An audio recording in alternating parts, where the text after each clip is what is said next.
Hello there. Welcome to the Scrapyard. I'm your host, BC. I'm Flaming Bees.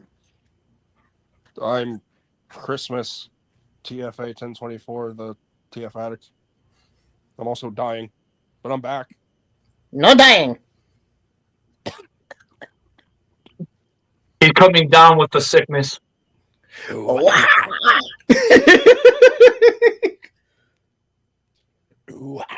So tonight's topic is going to be creating our own fiction.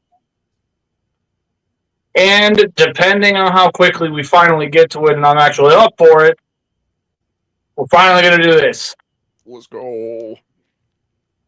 Now, with all that stated, uh, obviously, before we can do anything with the topic or scrap battle, go ahead and do figure appreciation of the week.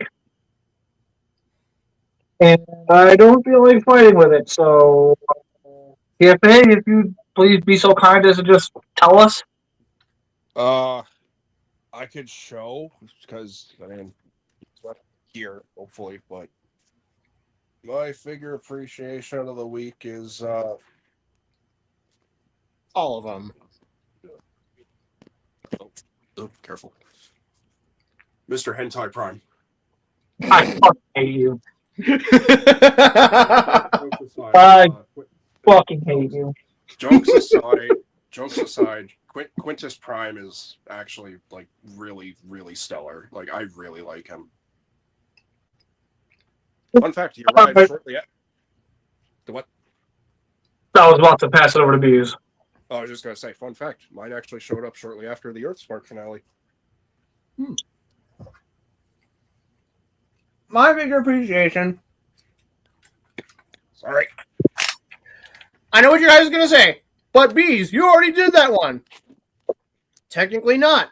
This is the Walmart.com exclusive gift set that comes with the additional paint apps. Oh. So, yeah, side by side, which I don't feel like getting up and grabbing the other one that I have over there, but Sorry. you're good. But yeah, side by side, yeah, there's definitely a noticeable difference in paint apps. Like here, like the pterodactyl bra piece at the bottom here is white as opposed to the gray. The on the pterodactyl bra itself, the zigzags are outlined. There's a few other, and honestly, the small amounts of like added paint detail honestly make a world of difference. It looks nicer. So it's the same Playmates Megazord, but with like slightly different paint apps. With more paint apps. Oh, more paint apps. How much? It's actually about like $10, $20 cheaper than like buying them individually. That's actually not bad. It was like $80 or $90. That's enough for a commander class. So my figure appreciation of the week is a recent acquisition. This one makes me very, very happy because of reasons that are going to become obvious once he actually starts holding the damn sword. Yeah, my figure appreciation of the week is Hazlad Death Service. Ooh, murder chicken. Happy for you. I'm so happy for you. Like that's such a good way to kick off the end of the year. I finally got them, which I am finally all caught up with the HasLabs. Shut up. I don't know. I think you're missing someone. Shut the fuck up. I can't quite put my finger on it. I'm going to continue to deny his existence because no. Thank you. Your barring stance is highly dubious. You're disrespecting Orson Welles. I will gladly wait until SS86 addresses him properly. So shut the fuck up. Thank you to everyone who's sending me nice messages. I appreciate you guys. I'm doing better. I've been sick for about a week. JJ, I am not missing Unicron because Unicron doesn't exist. Shut the fuck up. I've been sick for about a week and a half now. Like, just randomly caught this stupid bug. So thank you everyone for the messages. So with all that said, everybody, let's go ahead and actually start having that little chat about creating our own fiction. And basically what this means is it's not just story. It's characters, it's stories, for lack of a better way of saying it. It's creating our own atmosphere. Just going through and kind of taking specific things from other toy lines and other things that already exist and figuring out a way to work them into our own fictions. BC, a handsome man. You saying I was ugly? You saying I was ugly? Nukes. BTWJJ, not sure about Enter John Den this weekend. You'll have to talk about it. Just want to get that out there. So basically, you think VC is cute? Yes, I'm adorable.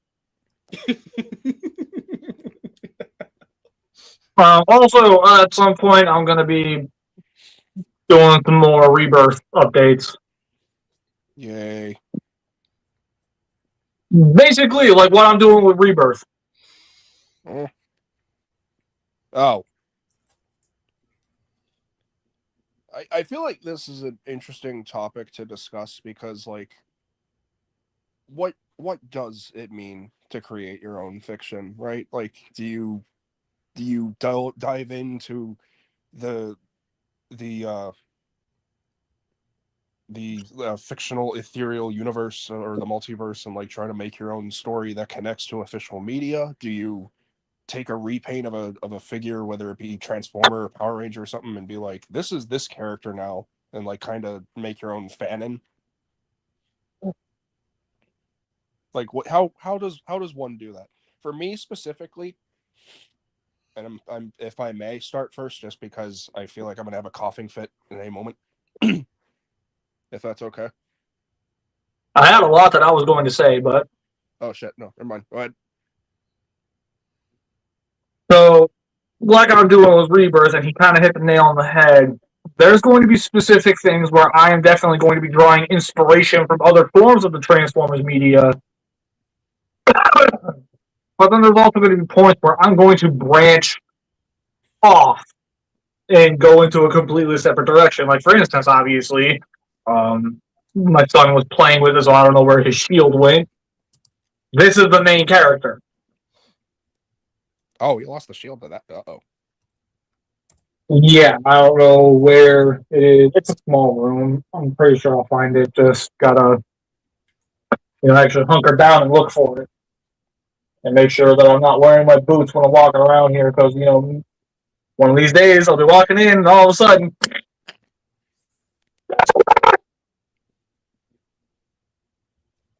It's happened before. That's all I'll say. It happened before. I've been there. But yeah, no, so getting back on track, the whole idea that kicked off what was originally Evolution and is now Rebirth was the idea of what if the Decepticons won?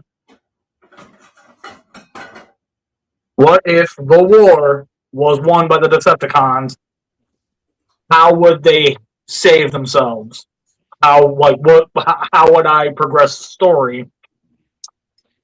And then I was getting into a major conversation with somebody where they made it abundantly clear that if there's anything that they feel they need to stop doing with Optimus Prime is they need to stop killing him off constantly, because it feels like an absolute insult to the character, because sacrifice is one of the biggest things that, let's face it, Optimus would 100% do.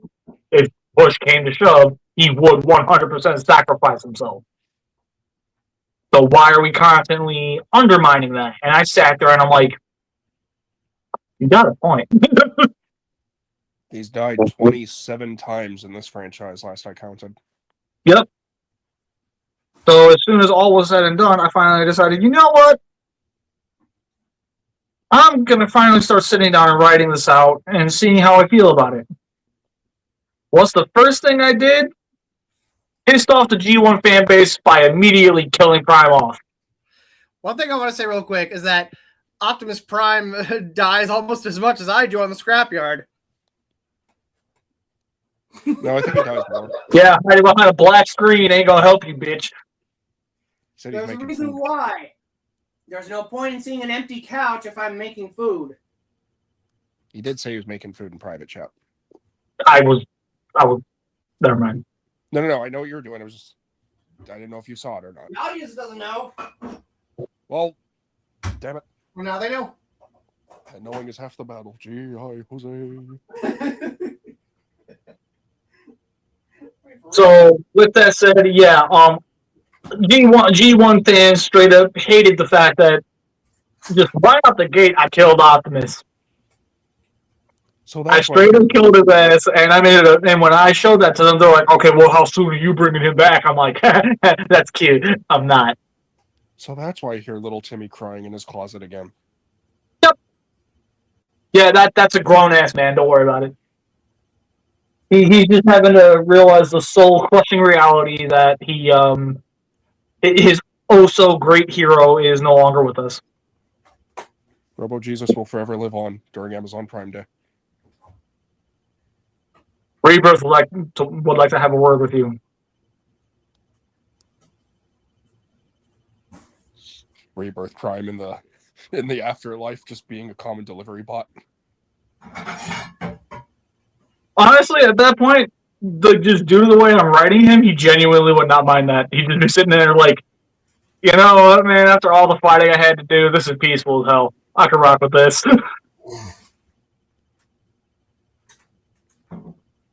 And so another major thing that I'm going to be bringing up as far as creating our own fiction is obviously my main characters are the Autobot brothers. But I'm not doing traditional Autobot brothers.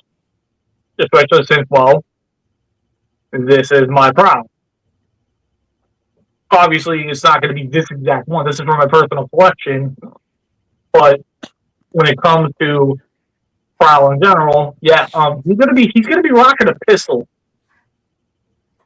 Pew pew.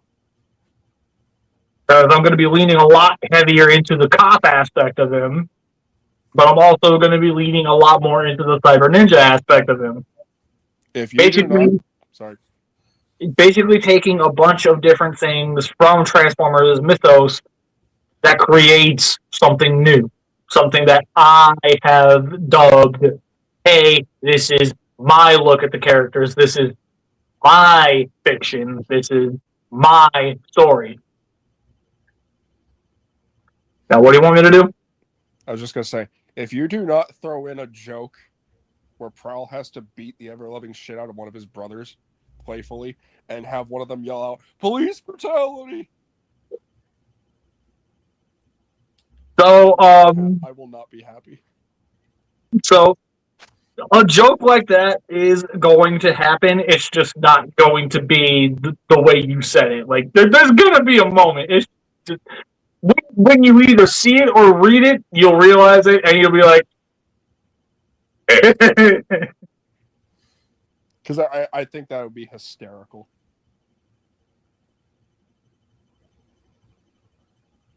all I'm going to say is they're going to shout police brutality after Prowl shoots him. Oh my gosh.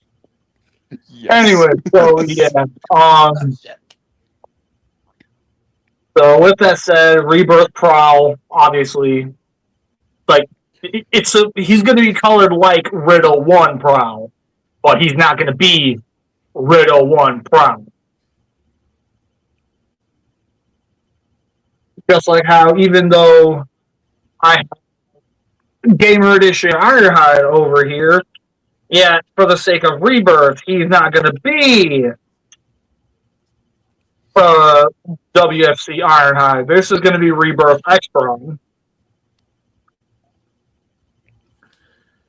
I'm surprised neither one of us thought about that mold. See, I was originally contemplating for a while what could I possibly do to make Expron as different as humanly possible. And again, it's playing into the whole creating your own fiction thing. Like, how am I going to do my version of X-Bron with with how limited he is, just based in where he came from and what his original look is? Can I make this work? Yeah. And then I realized, wait a minute, we already have a ridiculously bulky mold that would basically be perfect for what I'm going for. That also has a removable arm. Oh. I completely forgot Gamer Edition figures do that. I haven't messed with them in a while. So yeah, keeping that in mind, yeah, Rebirth X-Bron is going to be done out of Gamer Edition Ironhide because, for the sake of my fiction, he's this big, bold bruiser type. Because, well, in my fiction, X-Bron's a wrecker. I could see it. Even in like canonical standpoint, I could see X-Bron as a record. But then, like, to kind of take it off of Rebirth for a little bit, and let's kind of throw it into Divided Mind real quick, because I've heard a lot of what TFA talked about. I won't say anything, Which I appreciate. but I will say, based on the things he's talked about, yeah, there's a lot that he can do with that universe. That, like, and honestly, when he teased something, and I'm not going to specify what it is. Oh, I can flat out say it. I am teasing a sequel. Yeah, he's teasing a sequel, and how he's going to, quote unquote, tease the sequel. Oh my god, the way I damn near jumped out of my fucking seat when I heard that shit. I'm sitting like, oh my god. I have never seen. I'm going to be real about that whole experience because it was between you, Eric Tron, and Decepticons Forever. I've never seen people so captivated by my ideas like that. That was honestly one of the best moments I ever had in my life. Welcome to the TFCon hype train. That's how it normally goes. When you're with your people and they get to hear your ideas, you're either going to get a bunch of people that don't like it, or a bunch of people that are like, dude, no. Yeah. I really appreciated all that. I really did. Because most of the times when I'm creating my own fiction, I tend to think a lot of the ideas that I have are poor. Like Divided Mind, I've been sort of purposely putting back for various reasons. Obviously, grief of being an orphan again, or grief of being an orphan, and the move, and just seasonal depression because, yay. But also, I'm debating on restarting everything because I don't want to remember the old place. What? Hi, T. I'll saying hi to my aunt. Oh, hello. Hi, T. Oh, hey, by the way, T, sometime next week, yeah, you're going to meet him.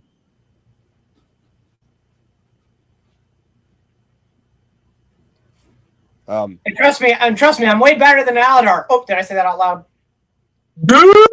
Anyways, go ahead, TFA, sorry. No, it's okay. I wasn't sure if you were done or if you're passing the torch.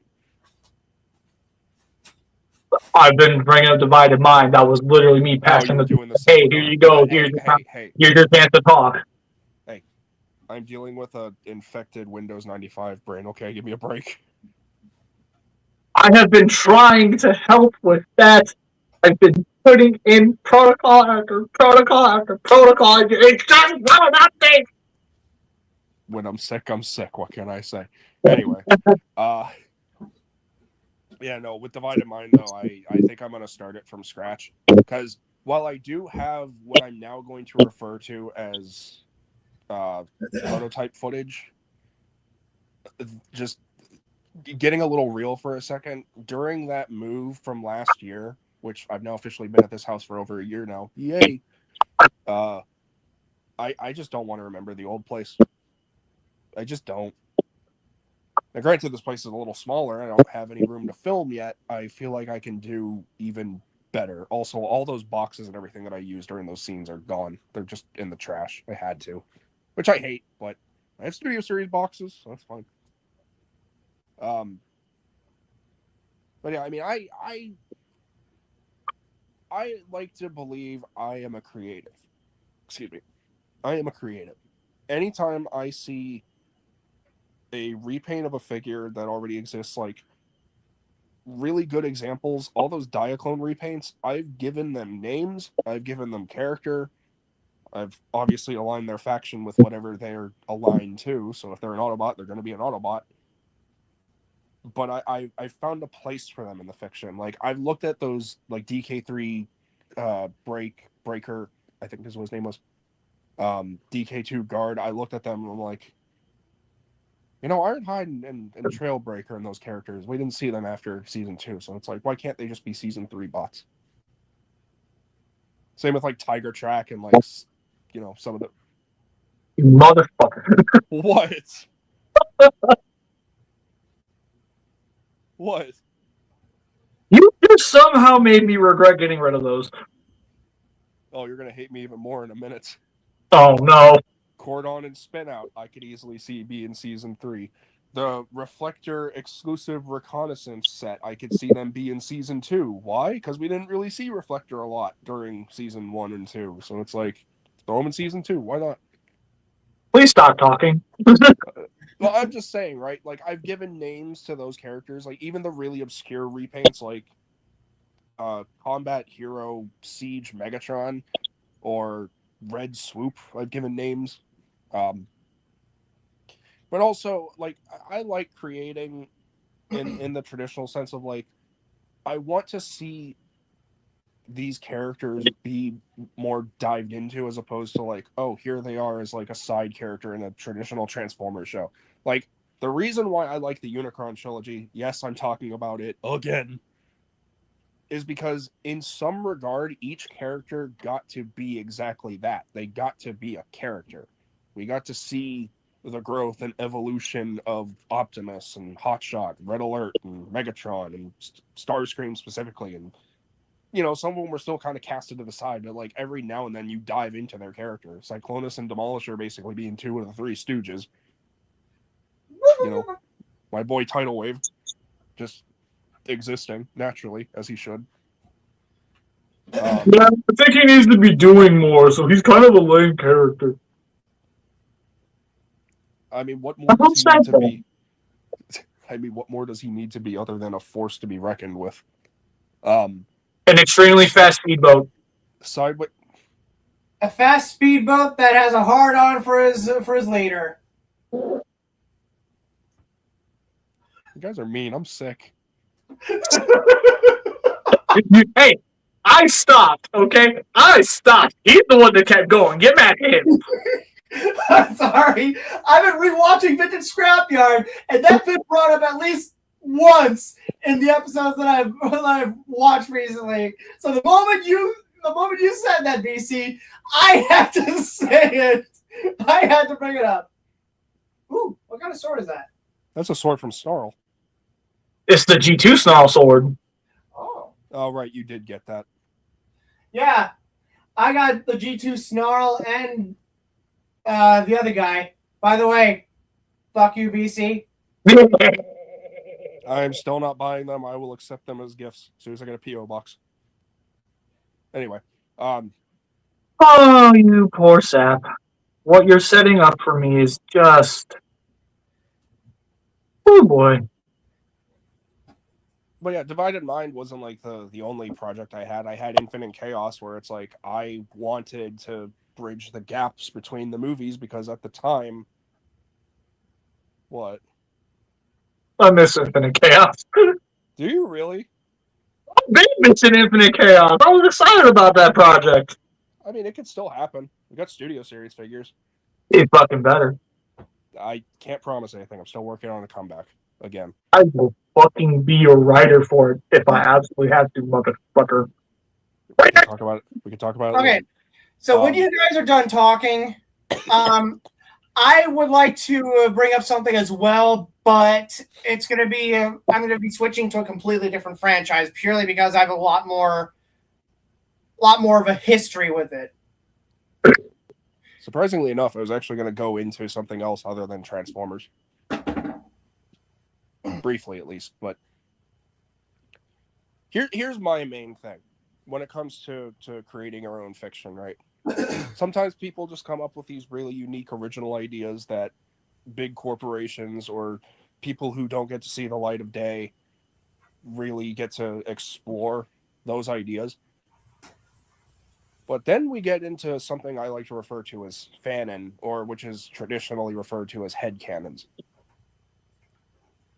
Every Transformers show, in some traditional sense, whether you want to admit it or not, has had something that is referred to as an open ending, leaving the viewer's interpretation of what the adventures are after the show to still continue.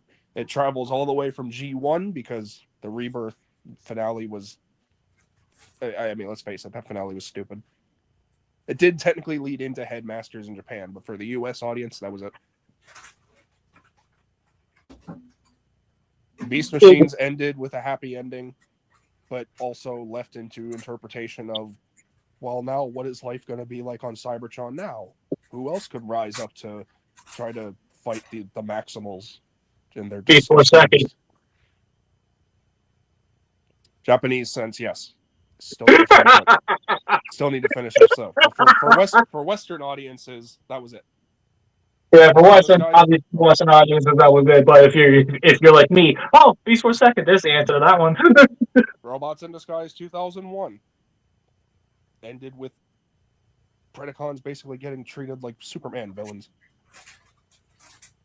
Excuse me. Again, something to be left open for viewer interpretation. I'm gonna keep going even further. Unicron trilogy.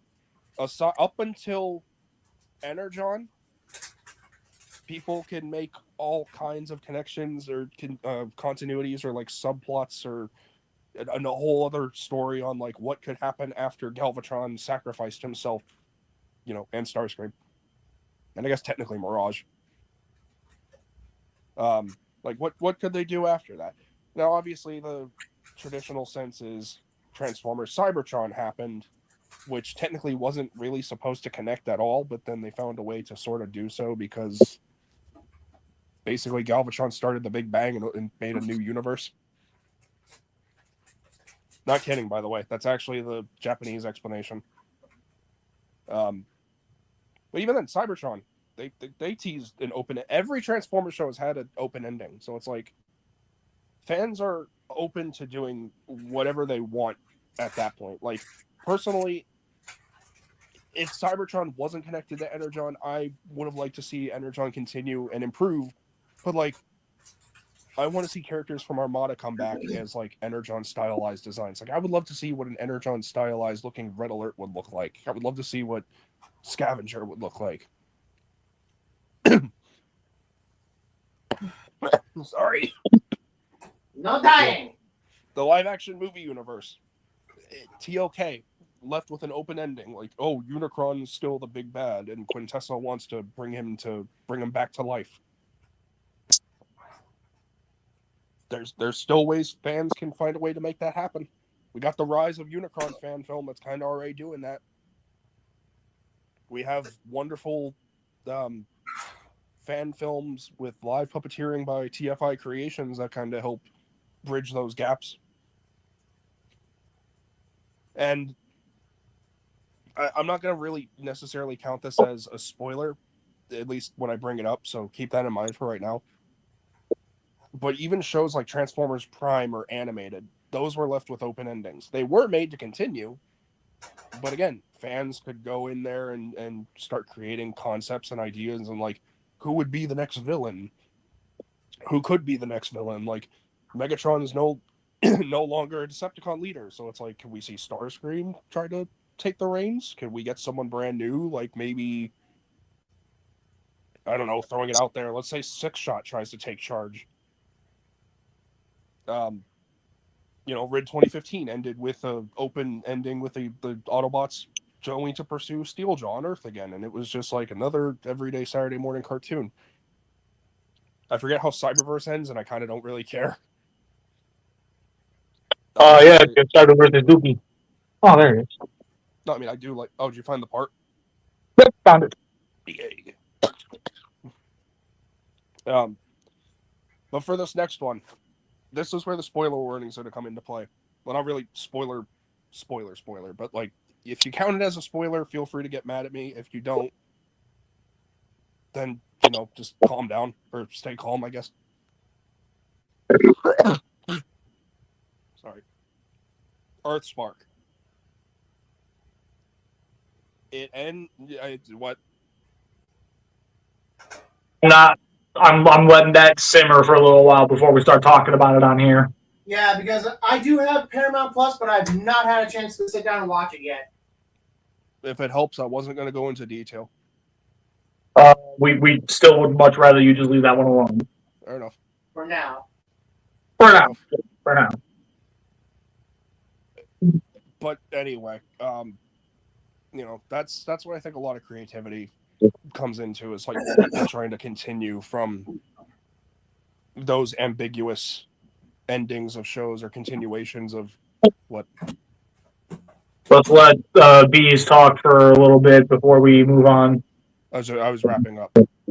Oh, okay. Give me a sec. Let me. Well, I was wrapping up. Okay, wrap up, and then as soon as he gets over here, we're gonna let him talk. If I don't have another coughing fit. Ugh. Like, that's why I personally like interpretations of things. Like, you look at characters who don't even get to see the light of day on media, like in traditional sense, like with TV shows or movies. You can basically come up with that stuff. You could take an obscure repaint, like, for example, I'm looking at a Transformers Universe Treadshot. The Blue Angel Jetfire repaint. Yep. I could see him being like a unofficial aerial bot. Like, dive into his character. Or maybe he wants to be an aerial bot and it just doesn't work out. There's all kinds of stories. There are thousands of characters in the Transformers universe that you could easily find a way to, make stories for. Like, maybe this character's timid. Maybe this character's more brunt and, brash-headed. Like, maybe this one's sensitive. Maybe he was just a simple guy and got forced into... I mean, that's pretty much the story of all Cybertronians, but, it's something that you can do. And I appreciate people out there who take that opportunity and dive into it and really try to, delve into these characters more and, try to bring them to life when, let's be honest, the brand doesn't even acknowledge about 90% of these characters other than the big ones like Optimus, Bumblebee, Megatron, Starscream, Soundwave. I mean, when's the last time we saw Jazz? Rid 2015. And he was one of the big ones back then. Ironhide doesn't even get that much love anymore, man. And he was also, one of the most well-known at the time. And, now everyone's just fading away. It's Yeah. Yeah, a lot of these characters, unfortunately, don't have the same staying power as they used to. Which is so unfortunate. And there's so many other characters, too, from the late 80s, I'm just throwing it out there. Double Dealer made his first official U.S. debut in the War for Cybertron Netflix series. Overlord made his first debut in fucking Titan's Return. And that fell flat. I don't know about you, I liked him. Also, I just found out it's the same voice actor who does Endeavor from MHA. That really just it. Anyway. So, yeah, I mean, I didn't have anything prepared. I'm kind of just going off the cuff as always, but that's my thing of it. I like it. I think it's fun. I think more people should do it, and they shouldn't be afraid because you never know. Look at me. I came up with several ideas. Granted, did any of them see completion? No. Am I still going to try to make them happen at some point? Preferably before I'm dead? Yes. Because I want to tell those stories, and I want to share that with the world. So as soon as Bees is done, I'm going to show you guys something for Rebirth. Sorry.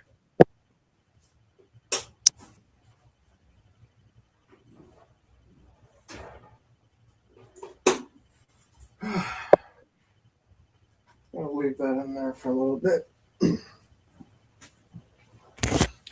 Okay, so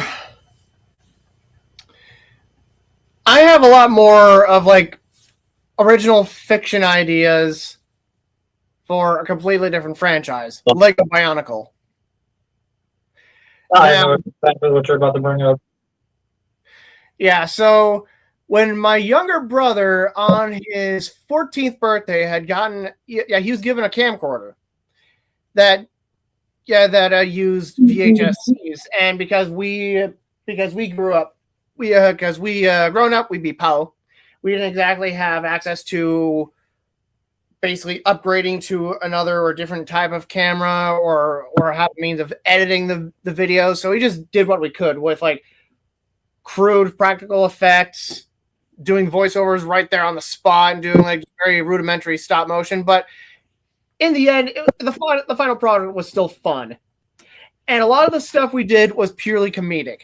The most notable thing that we did is that we took the two characters, Sidorak and Rudaka, from the Metro Nui, from the Viscerak portion of the Metro Nui saga, and basically we reinvented them as hosts for their own talk show, the City and Rudy Show. So basically we came up with our own characterizations for City and Rudy, or Sidorak and Rudaka. City is like, I did the voice for him. Basically, I was doing I drew inspiration from how his voice sounded in Bionicle 3, but I added my own little comedic spin to it. Basically, City is very wimpy. And basically, okay, so Sidorak's species in the Bionicle lore actually came from the same island as, for those of you who are into Lego Bionicle, Kreka came from the same island as Sidorak. Sidorak's species were the more upper class folk. And unless I'm mistaken, it's been a while since I brushed up on my Bionicle lore, they weren't exactly proficient fighters, at least not when it comes to like most other species, or even the brutish and like incredibly strong members of Kreka's species. So I played into the more, I guess, like the weak, wimpy aspect of his species and made him a bit of a, just not as like tough as he made himself come across in the Bionicle films. And Rudaka, because we didn't exactly have any, because neither me nor my younger brother or my childhood best friend had any like any female friends that we could go to like voice female characters. For Rudaka or Rudy, we just like, basically she didn't really speak. The few times that she did, she was speaking in an unintelligible language. So basically the talk show is a very cheesy and very poorly run, poorly made talk show. And the head of security is Kitongu. And to play into the events of Bionicle 3, Kitongu loved showing up at random and beating the shit out of City.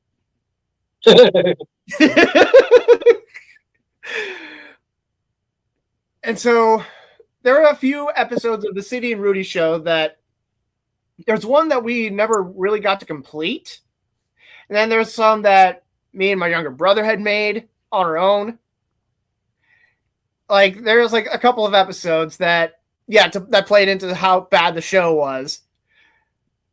Like there's an episode where usually there are talk shows that have like, hey, we've got animals on set here. Look at this rare iguana. Look, it's a Tasmanian devil, and this is a tiger.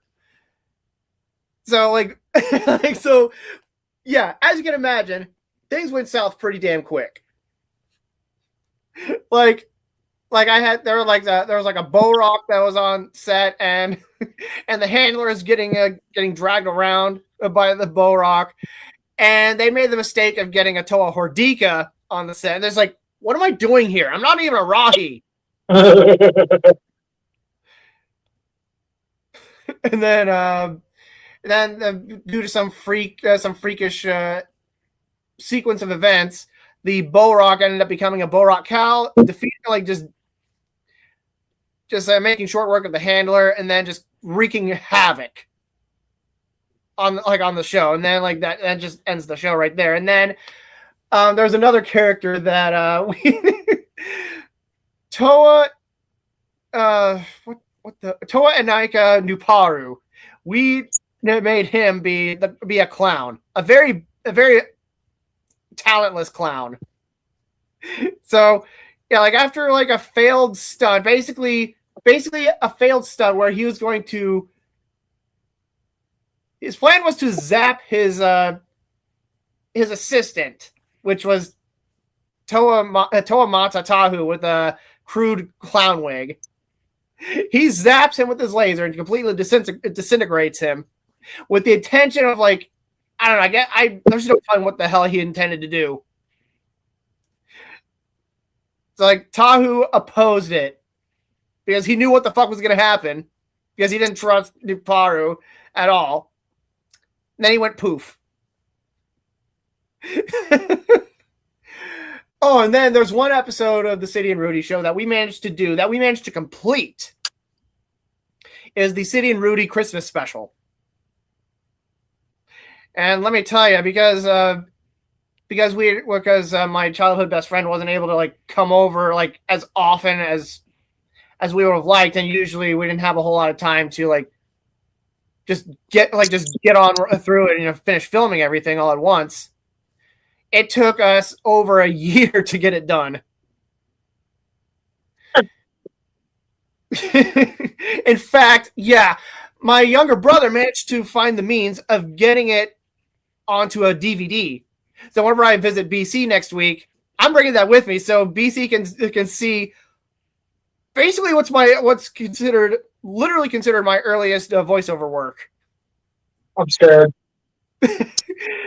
My acting skills, I feel left a little bit to be desired back then, but I definitely had some good voices.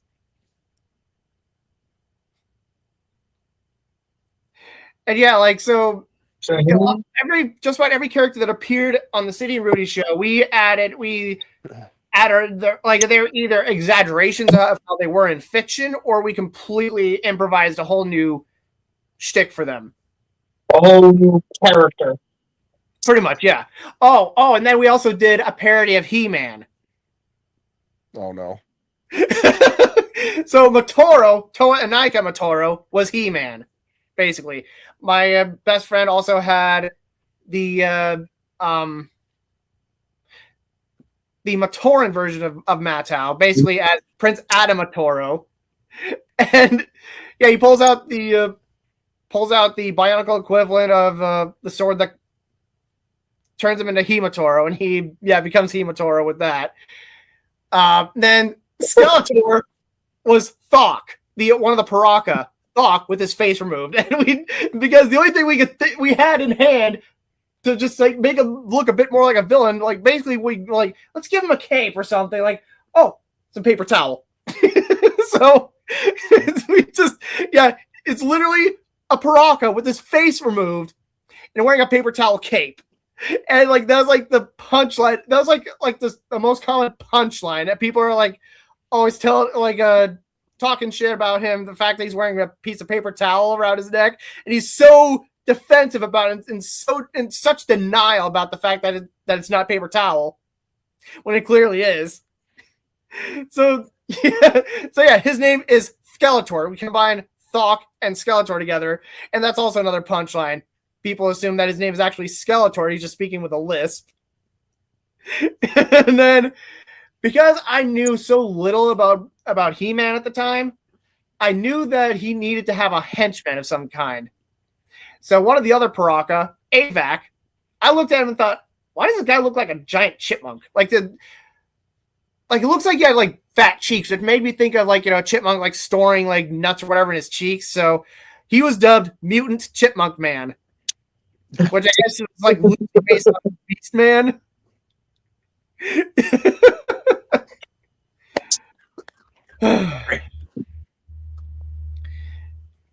Yeah, we basically had our own little universe of like made from these characters. Yeah, those were, as much as I hated my childhood. I'm like, there are people who are like, oh, I miss the days when I was a kid. Things were simpler. I'm just like, I'm of the opposite opinion. Well, without going into detail, I just want to say that like that's one of the few good moments from my childhood that I hold near and dear.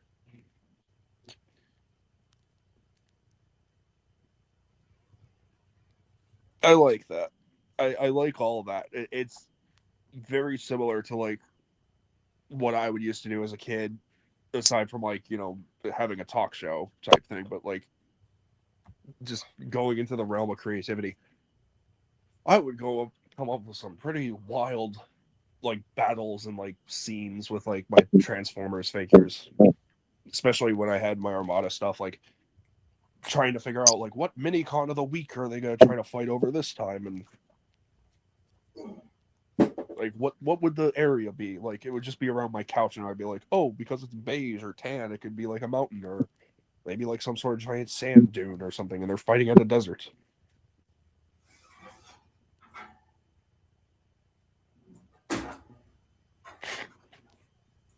I really respect a lot of people out there who aren't afraid to put their creations, their creativity and everything. Now, granted, I mean, there are some with some questionability to them, but like for the ones who just want to tell a really compelling story, or they want to share about their favorite character, like I guarantee you, I could make a whole fucking movie about Tidal Wave. Hell, I might actually put it on the docket. Tidal Wave, Tsunami of Pain, coming soon. I'll hold you to it. I expect it by next year. Duh, shit. No, joke's on you. It'll be like an hour long, like just B-roll footage of the legacy figure, and then like at the end, Tidal Wave has a son, and it's the Armada figure. Look, I made a sandwich. That's a good looking sandwich. Look, I made a death turkey. There's a death chicken. Death turkey. Okay, fine. Murder turkey. No, save that for Energon Den, where everything's discounted. Someone say Timkin? Oh no. Someone say Timkin? Do we still do that? No, a corner. What was that? I'm out of here. Bring it back over here. Bring it back over here. He literally is just like, You gotta get his attention somehow, dude. Chicken. Chicken? Well, that was mean. Hey, I wanted to have fun with this, okay? Stop dangling your ball. He played with it was. Chicken. I think he's dead. He's never dead. He's a dinosaur. I'm pretty sure they died off a long time ago. Hey, don't tell Eleanor that, okay? I have no rebuttal. Put it back up.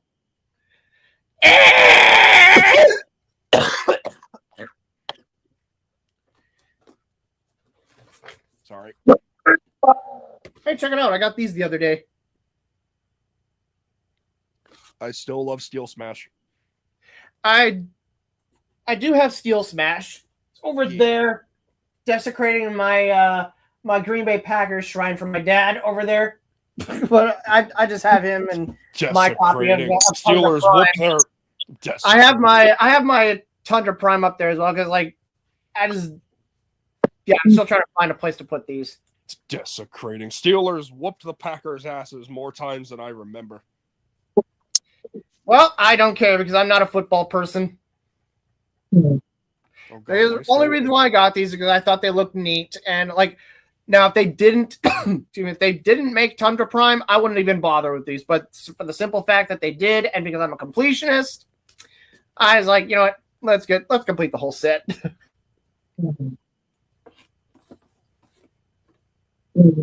Not trying to be disrespectful, by the way. It's mainly playful. I know. I respect what you're doing. I appreciate the hell out of that for what you're doing here. Yeah. That's really sweet. Yeah, I got inspiration from what you do for your mom. So like, you know what? Well, What did I you do like them that for my both. dad? I do it for both now, but yeah. Unless you're talking about the Bumblebee Shrine, then The Bumblebee Shrine, yeah. The hive of appreciation. The hive of appreciation. I like that.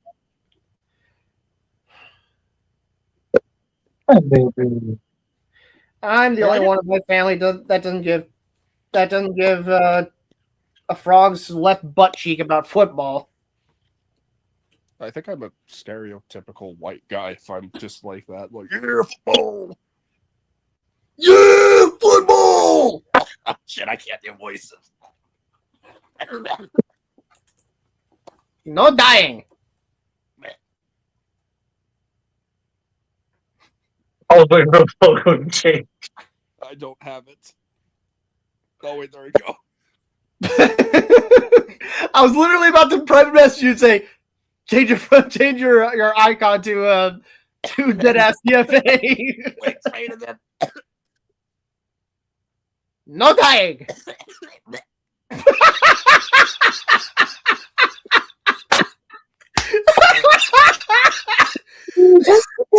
Oh no, I'm spreading the sickness.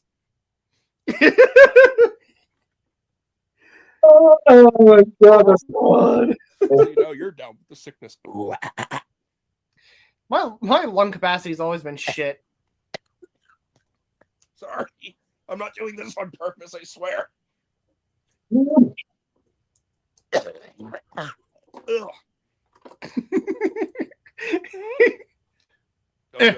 I'm good. Ugh. Does anyone remember those Hostess Snowball, Miss Optimus Prime, and Shockwave snack cakes release promote the DVD/Blu-ray release of Dark of the Moon? I do. I regret not getting them. I don't remember those. I do remember the. I remember when they were promoting Revenge of the Fallen, they had those peanut butter and strawberry M&Ms. Those were so good. Who's delivered these strawberry and peanut butter M&Ms? Oh, that big truck.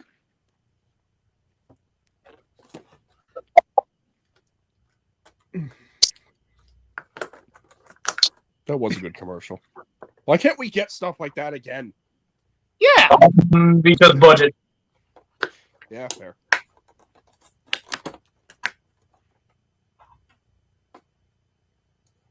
One prediction. Alright, anyways. You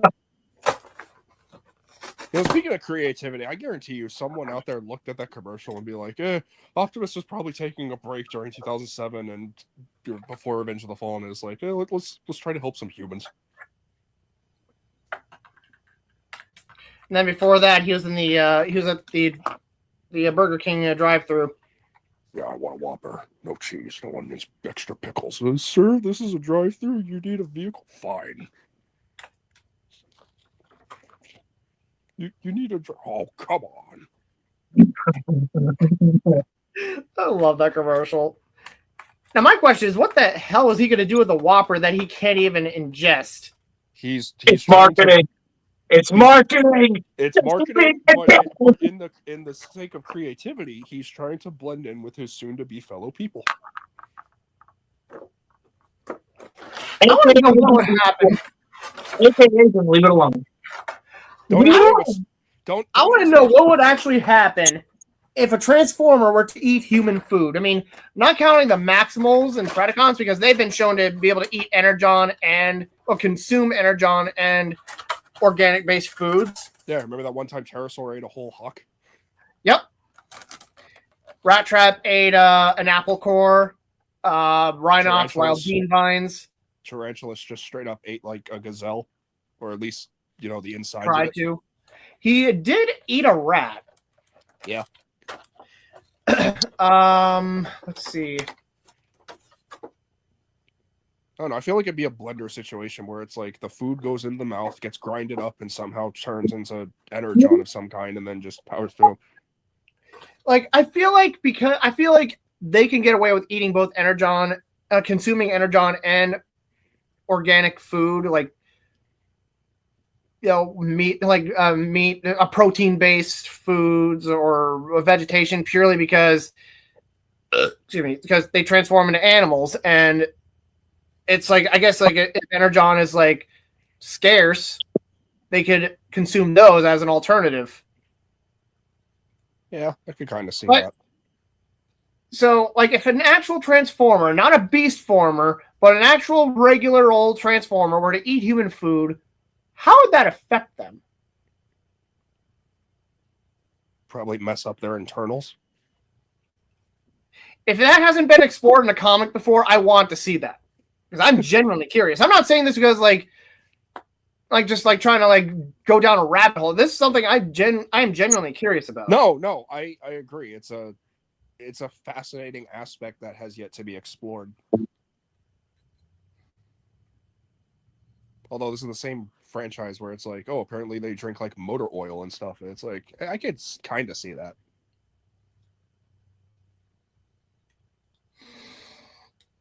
All right, let's go. Tubby Prime and Wing Saber versus Magmatron. Diabetes Prime. No. Do I really even want to do this? I mean, do you? I put this off literally 2 episodes in a row. Yeah, it's okay. At this point, you don't kind of force yourself. Sorry, Bees, didn't mean to cut you off. I'm starting to think I might need to change the combatants because, for whatever reason, this is way tougher for me than I thought it was going to be. Okay, I was gonna say, at this point, we should just go ahead and do it because we've delayed it at least 2 times now. If it's Well, how about this? I'll throw it to the comment section this time. Yeah, do you want to What battle would you guys rather we do? And then I'll just make the addendum later. Yeah. It's like, what battle would you want to see? Dad Bod Prime with a jetpack fighting a chimera dinosaur, or Dad Bod Prime? He is Dad Bod Prime. He built like a truck. I love it. Dad Bod Prime. That was Optimus Prime after he just got done eating a Mack truck. No, that is Optimus Prime taking some time off from the war between the 10-year gap of Armada and Energon, being like, I'm just going to let it hang out. Oh, even better. Yeah, okay, so it cuts. Okay, yeah, the war's over. 10 years later, a hotshot comes over to visit Prime. Hey, Prime, hanging out? Prime, yes. Optimus passed his prime. That's diabolical. Optimus passed his prime. That's look, okay, he may be fat, but that fucker can still move. But just like Prime Bulkhead, for a big chunky guy, he can just like move. Age of Extinction Hound. Just like Age of Extinction Hound, he's also fat, but he can move in more ways than one. Until we can actually start getting some comments in that suggest, hey, do this instead. I'm gonna go ahead and throw in some rebirth things that I can at least confirm. Quentin says, I believe he said, clarify me if I'm wrong, Quentin. You said yes, do the battle, but then he's also saying include the hate plague into the story, which that would be interesting. So the hate plague is going to come into play later on.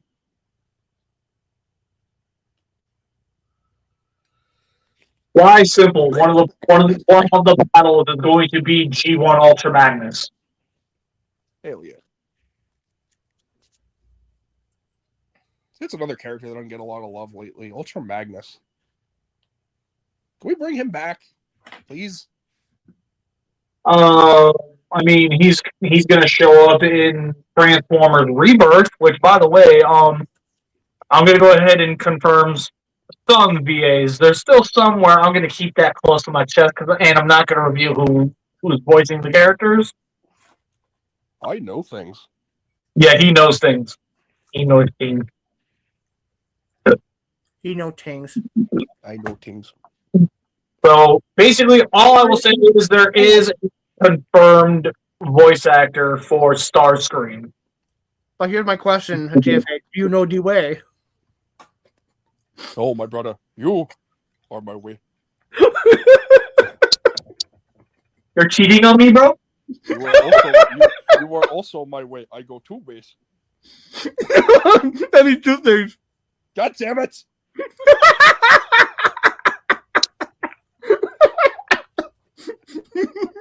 Don't choke on a meatball. I mean, actually, don't, but still. I was gonna say that'd be really messed up if I did because I live alone. That's not what I. You were eating a meatball. Never mind. Exactly. So, anyways, voice actors wise, I can confirm this much. I will show the mold. Sorry. I will show the mold, and then I will confirm who is the voice actor.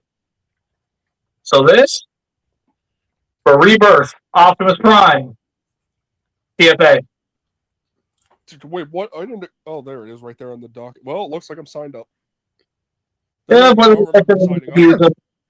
you like it or not, he's Optimus Prime.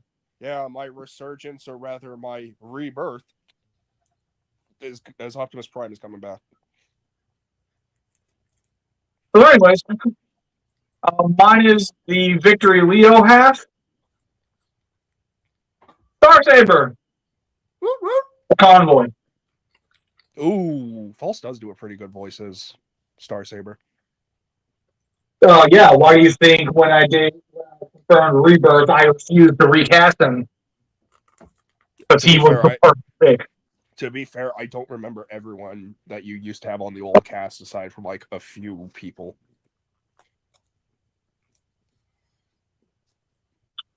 Axbron, Sorry. Alex the Savage.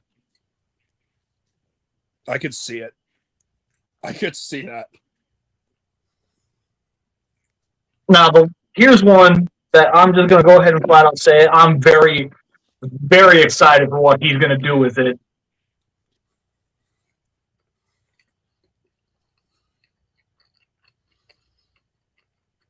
Wow. Blackbird Prime. That is a name I have not heard in a long ass time. And in case it wasn't already obvious, and it makes me so sad and at the same time really, really mad because I wanted to be able to show this to him in person. Well, okay, the teaser poster. I wanted to be able to show it to him in person, but I'm not going to be able to make it to LA. Me. Sideburn. And all three of Sideburn's forms. Me. Wait, 3. 3. That one, Twin Mill, and the Cyber and Prime custom.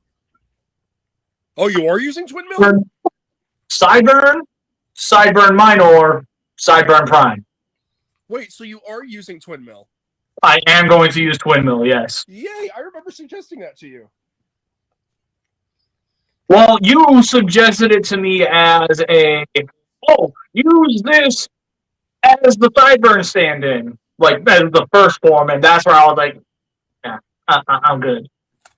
But as the in-between point before he takes on the Prime form, Twin Mill's perfect.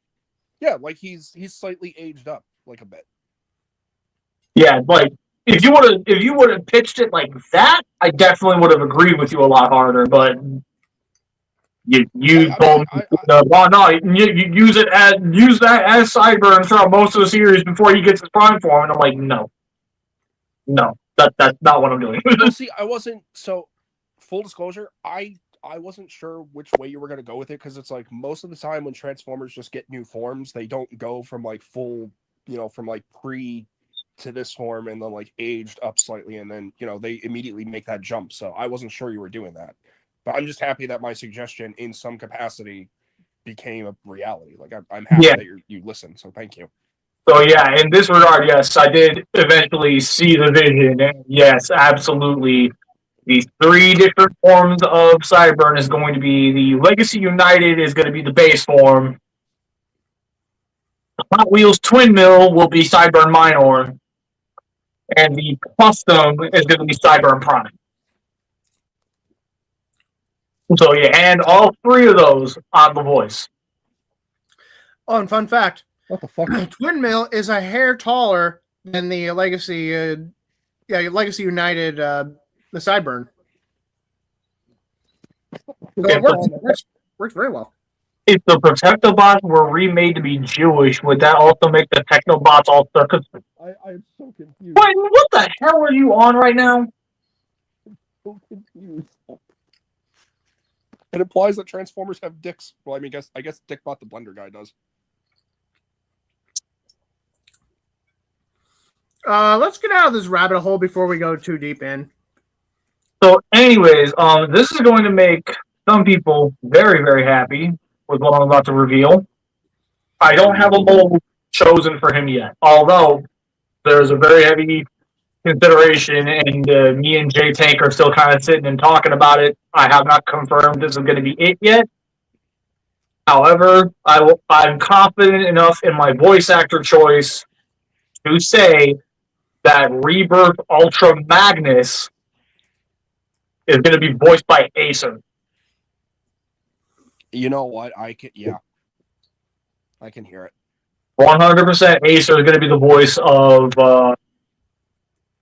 Ultra Magnus. Of Ultra Magnus.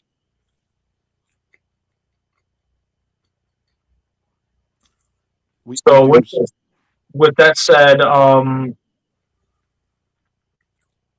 there is no confirmed voice actor for him, but I'm going to go ahead and just flat out confirm it. Yes. Yes. Yes.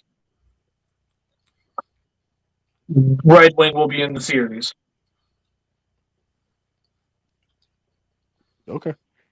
The chosen figure, the APC Toys one. How beautiful does that thing look? Oh my god. It looks wonderful. Like, oh my god, it looks wonderful. I need them. That said, though, I'll not cut you off, but so Sorry. I was originally going to be the voice of Megatron with Eva, but for Rebirth, I've decided I'm going to go ahead and pass that role over to somebody else. Who would it be, my G? The voice actor has not tried out for him yet. Depending on how somebody specifically might feel, which, I'm not pointing fingers at anybody. I might be willing to let them try out, which again, I'm not pointing fingers at anybody. Not pointing fingers at anybody. No. That was a cheeky monkey grin. No. What was that cheeky monkey grin you did, please? As far as Megatron is concerned, I basically came face to face with a major. How do I put this? I finally decided to just say F it and stop trying to run from my own personal passion towards this series. To straight up reference my all-time favorite series, I'm going to be making Megatron a helicopter in this. Yay! Helicopter Megatron's so underrated. He's the helicopter! And that unfortunately means I need to make a custom of Megatron. And I'm not sure what mold I'm going to use yet. I'll pitch some ideas. I do not have any, again, I don't have a voice actor yet. I don't know yet. They haven't auditioned yet, but we're gonna see. We're gonna see. I might take a crack at him. Maybe. So we're not sure yet. We're not sure yet.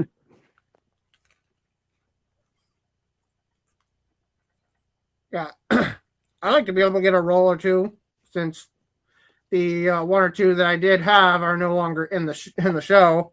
Yeah. Which I understand. I mean, and I again, had, sorry. Again, I'm sorry about that. Just Yeah, when I did the rebooting, I wanted to return it to what it was originally going to be, and because of that, they unfortunately had to get the axe. Yeah, so like because I loved Skid Marks, I proposed that we rework him, not just his character but also his name, so that he's a lot less comedic. Like, yeah, my wiretap Skid device, Marks. my Echo device thought I was talking. They're like, no, shush.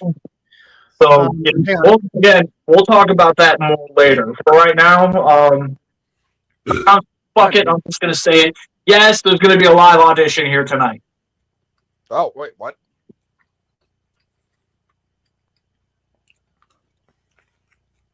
So, well, but I'm fairly certain he will. So, we'll see.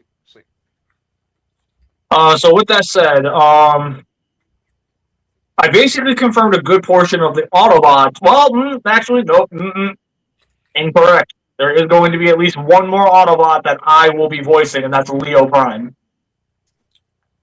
Did you just? What? Did you just call him by? In my show, he's called Leo Prime. I'm still shocked. Because I'm doing that on purpose. I'm deliberately choosing to call him by the American name because, let's face it, that's one concept from Evo that is going to be, that not 100%, but pretty much 98% of it is getting transferred into Rebirth. I'm just still shocked those words left your mouth without you cringing or throwing up a little. See, when I keep in mind it's my series, I'm okay with it. If I'm looking at the original, so that is Lyle Convoy. No, wait, sorry, American name. That's Lyle Con. You know what I mean?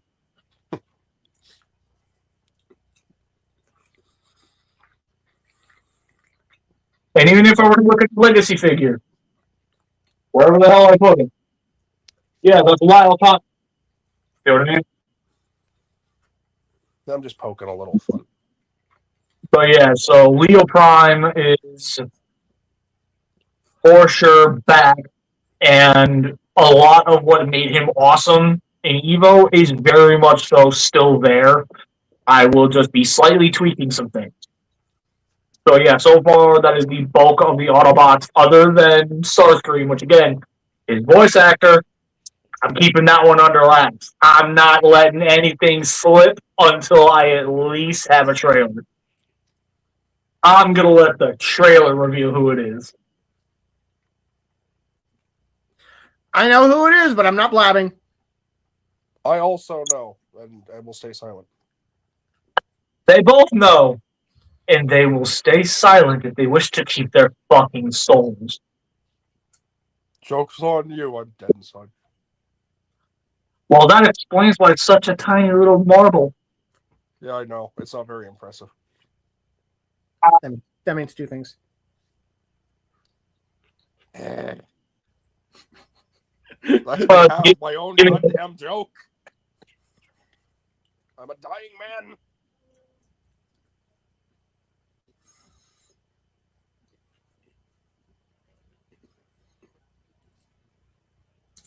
So, all right. Commander left. He'll be back. So, TFA. What? Did you collect mainline Bayformers? Yes. Excuse me. I pretty much have everyone mostly from the 07 line, aside from a few, and also those like real gear type ones. Like I had the controller that transforms to like a gorilla looking robot, but everyone else had passed on. Anyone you're lacking from ROTF, Dark of the Moon, Age of Extinction, or The Last Night? Probably. Why? You have something that you're parting with? Yeah, I've decided to part with like roughly half of my mainline Bayformers figures, not Studio Series, but the mainline figures from back then. Holy shit. We'll have to talk after the stream. All right. Yeah, we'll talk about that after the stream, please. I don't want anybody conducting any sales on my show. Damn. Yeah, I wasn't gonna. Damn, and I just had like 50 pounds of cocaine on the side waiting. I mean, what? Oh my god. Oh well, Scrapyard's canceled now. You just can't. Good job. You just cancel Scrapyard. I can't do this. Well, I'm not, did I say I meant sugar? You know, it's nice Colombian grade sugar. It's really good. The booger kind. Oh, Well, apparently Bean has something to say about all this. I'd show off Gypsy, but she's currently feeding. Aren't you, you little fat ass? Who you calling a fat ass? I'm talking about my cat. Who you calling a fat ass? I am talking about the pussy. I am engaging Bean.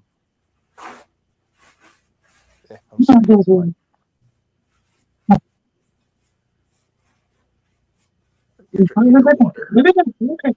So is there anyone else that is going to be like not cast wise, like not voice casted, but like any other characters you plan on adding? Because I remember when Evolutions was like on the pressing point of production, you had so many characters.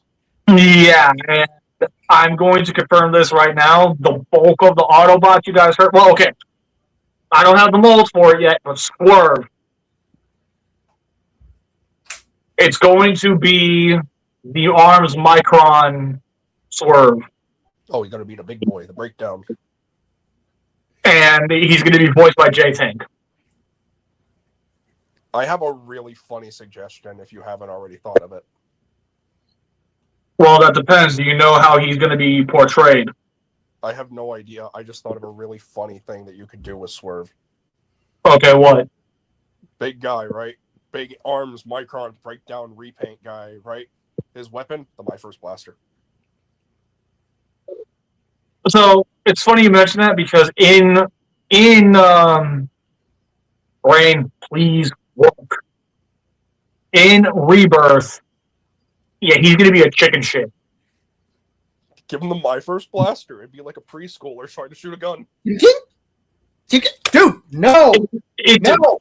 It depends on whether or not I can find one that'll actually fit in that figure's hands. The Blocky's Wheels one should be able to. We'll see. I just think I think it'd be hysterical. Just a big guy with like a little preschool grade blaster. It's like trying to run a tutorial on how to shoot a gun. It's like, welcome to My First Blaster. Here's how you do it. Aim at the Decepticon. Oh, okay. Fire. Good job. You just committed murder. I did what? When Bees eats, he kind of looks like Chuck Norris. I mean, I kind of see it. Kind of. No, only, that's but I'm not a ginger. Real good. No, Swerve's reaction. That's perfect. I did what? That'd be really funny. So, anyways. Well, I didn't know I could adjust the. Wow. I didn't know I could do that with my ring light. Sorry. Saw a new button. I saw a button I never noticed before. What does this button do? So I think so far Autobots wise that actually no, there is going to be one more, no voice actor yet and no chosen mold for it yet. Although I am leaning towards one. Hotshot. Actually, and then there's one more Autobot. This will be the last one, and then I promise we'll move on to Decepticons. But unfortunately, the Decepticons desperately need voice casting.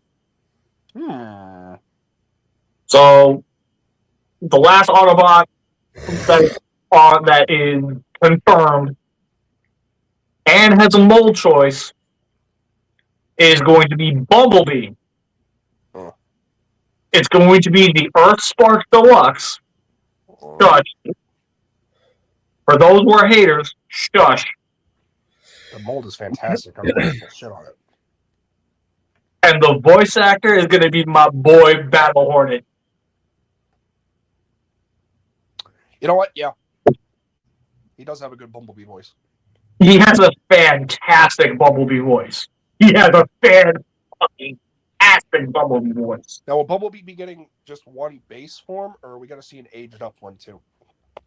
No, so Bumblebee, he's going to remain kind of the same age throughout the entirety of the series.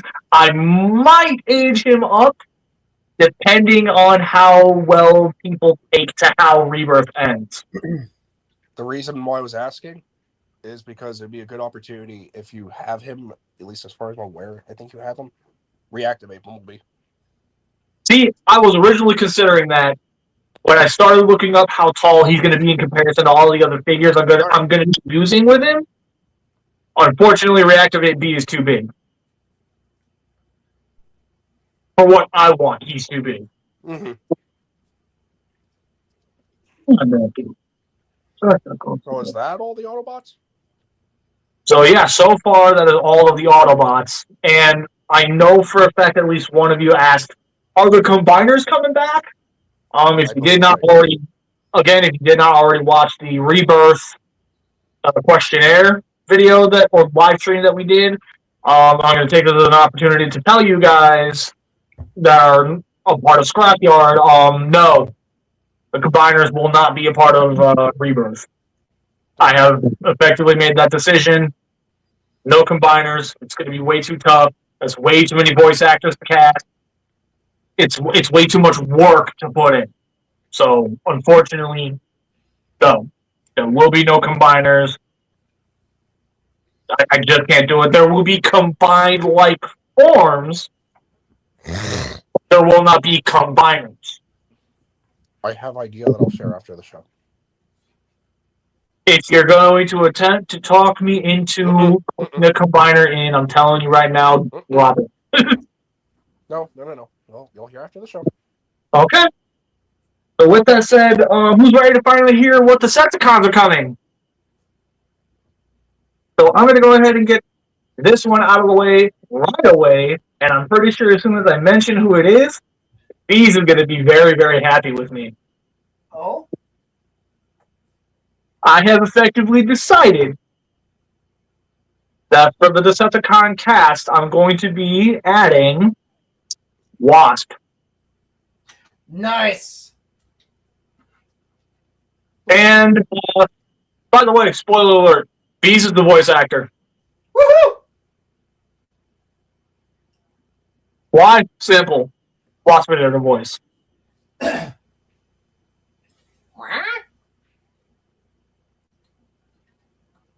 So yeah, Wasp is confirmed, and yes, I will be using the Legacy animated mold. Nice.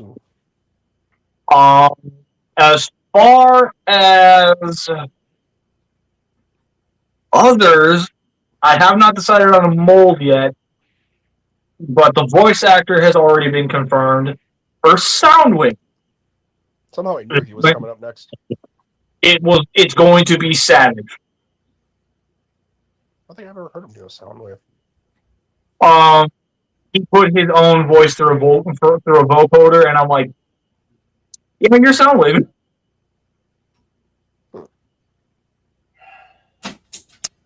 Technically, Starscream, but at the same time, I'm not really counting this. So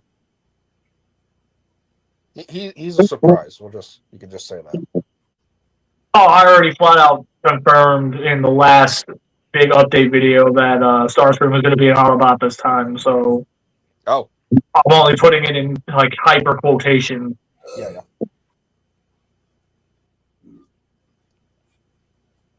So with that stated,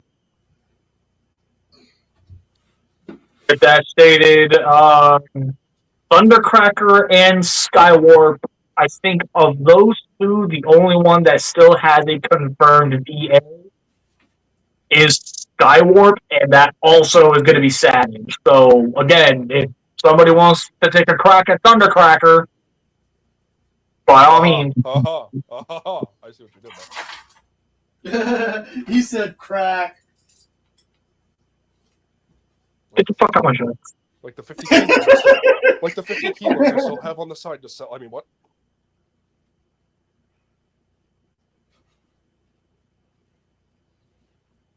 Anyways, Yeah, I might try out for Thundercracker. It's a character I don't really. like I already confirmed Dreadwing. Yeah. I'm not a voice actor yet, but I'm taking this as an opportunity to at least confirm. Yes, Sorry. yes, Dreadwing will indeed be in Rebirth. Now, will his brother Skyquake? Depends. It depends on how I'm feeling at the time.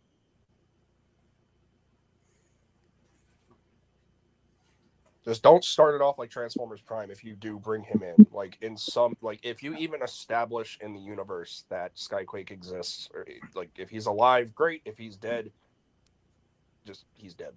Save his death for like a flashback or something.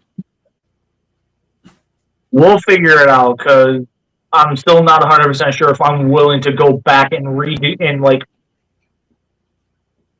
take anything that I was originally doing with Evo and fully translating it over to Rebirth. I'm trying not to do that. Right. Okay. So far for Decepticons, it's Megatron, Starscream, technically, Wasp, Or Thundercracker, Wasp, Soundwave, and Dreadwing. Thundercracker, and Dreadwing. Now, here's one that is going to be a major character going forward, but he won't appear right away. Like, this is the only other character where I can definitely confirm appears in later seasons. This character is Six Shot. Oh, nice. Whoa. I'm not going to reveal the plot behind how he's going to work as a character. I will not do that. Oh, it'd be really cool if I could play Six Shot. However, I will at least say this. Him and Prowl are going to have a very deep and personal connection. The plot twist: Six Shot is Prowl's son, or other way around. Again, tired. Very sick. Oh no! He's Prowl's father's brothers, mothers, cousins, best friends, neighbors, college dorm rooms, roommate. Too long of a lineage. I couldn't follow any of that. I was making a Spaceballs reference. I've never saw Spaceballs. I know there's a sequel coming out though.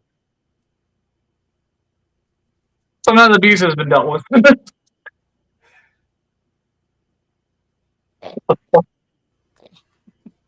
What was that? He just grabbed a pipe.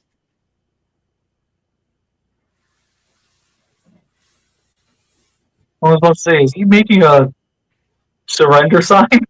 I was thinking the same thing too.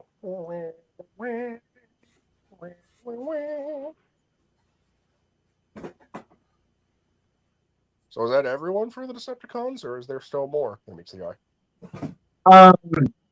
So there's the Autobot of it. From Darksaber's Sword. Okay, I kind of missed another Autobot. Hoist, and he's voiced by Savage. Okay. So, yeah. Decepticons wise. Now, technically speaking, everyone is going to get a chance to voice a Deacon. Yeah, my favorite type of role. The character that shows up and immediately dies.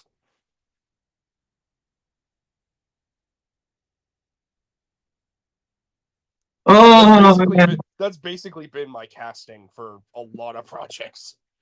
You voice characters who die. So you basically sit there and go, okay, so how do I die in this one? Oh, you just do a Wilhelm scream as getting shot through the right before he gets shot through the head. Oh, okay. Oh,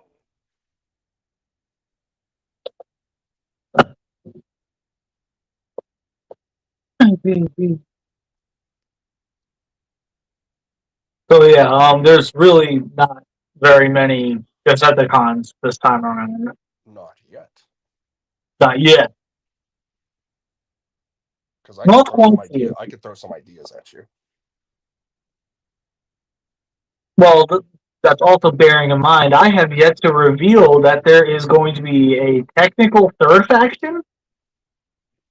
Better not be them crappy mercenaries. I personally call them the Outlaws. That's a good one. No, but I'm referring to the actual mercenaries from Netflix because what the fuck was that? They didn't even try anything. So, the first Outlaw technically isn't even a part of any real team, especially since, this is a concept that I was already kind of working on. That I'm still considering who the hell I'm going to cast as the voice actor for this character. Punch Counter Punch.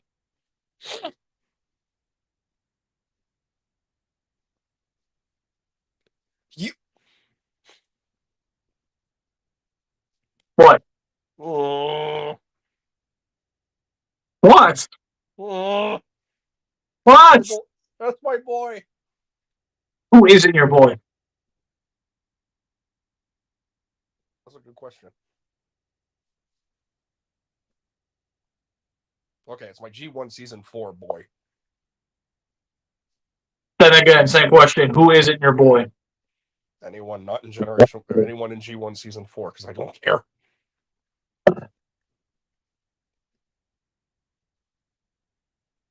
So with that said, Beast is dead. I can tell. Hoobala Boobala, come back to life. Throw the Chipotle burrito.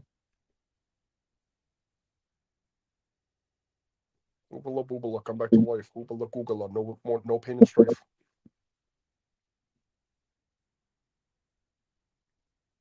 Throws 10 Chipotle burritos. Are you Yeah. Those 10 Chipotle burritos. I had myself muted and everything because I was like planning on being dead for a little bit while I worked on my DIY project over here. Which, by the way, I got new bookcases. Nice. We saw. I was saying that for the audience. It looks good. Okay, I'm really starting to like this. More prowls need more swords. I'll need to be using a sword, period. So punch, counter punch, aka my boy. Excuse me. The only reason why I say he's kind of an outlaw is because he does the faction thing.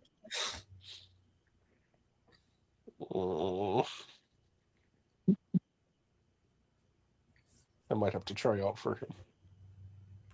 I'll reveal further plans on him at some point. Please, please do. So with that stated, The activated remains of Autobot X still laying around somewhere. I don't know. Probably. So other outlaws. there technically is only one other outlaw. Who it be, my G? It's somebody that I was very proud of when I first came up with the concept. I just needed to pick a new mold for him. Oh. Is it him? And the mold I'm thinking. Oh. Hey, check it out. It's Failure Management Cobra Commander. Yeah. So yeah, the Renegade. I'm not sure who's going to be voicing the Renegade yet.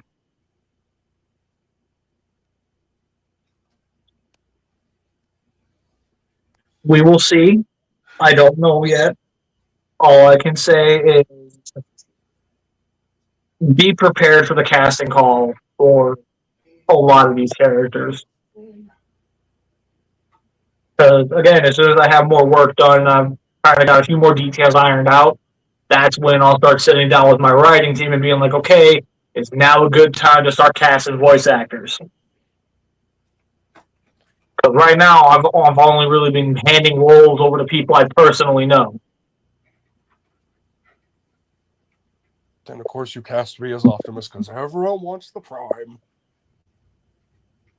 Oh, that's cute. You thought you had an option. I wish This people would payback- cast me as Waspinator. Is I it- mean, obviously, I know you have, but I've done my Waspinator impression often enough to, I don't know, hopefully get attention. But hey, there's always. is this payback for me trying to? Is this payback for me casting you as Megatron against your will a few times? Slightly. Slightly.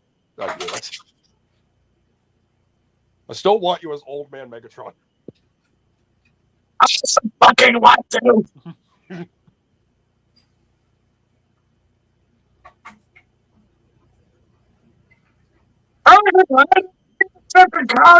Right. If I shoot, I'm not using it. Shoot you, squirt out of here. What the hell? Decepticons! Transform!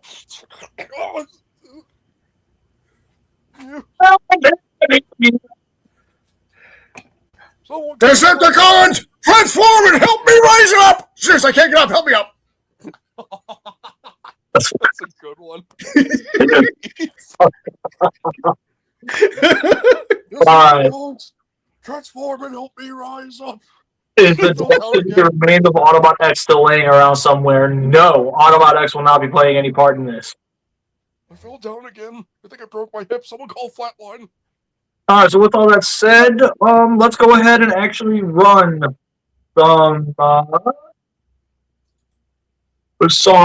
live auditions. And before I do the live audition, one more character, and I'm pretty sure people already have an idea of what I'm about to do. Scourge. Ooh. Wait. Which Scourge? You guys Which gonna which one do you think I mean? Black I'm sure you Convoy mean- or yeah, the Herald of Unicron? I'm fairly certain I know which one.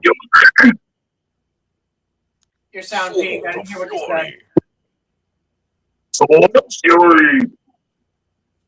And no, it is not Stardust Fury. If he has a sword of fury, does that mean he has a dagger of punishment?